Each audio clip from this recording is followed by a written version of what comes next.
1. Place the anti-slip pad on a flat surface and set your watch on it. 2. Clean the screen thoroughly with the wet wipes. 3. Dry the screen gently using the microfiber cloth. 4. Remove any lint or dust with the dust absorber.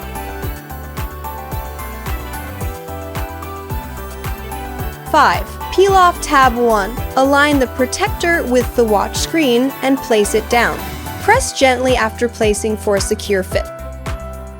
6. Lift tab 2 slightly and use the squeegee to push from the center toward the top edge.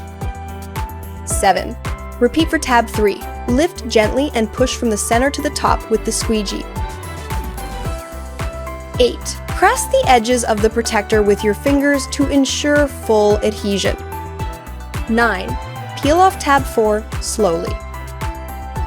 10. Finally, press along the edges again for a secure fit. Please note, small bubbles will self-adhere within 24 hours.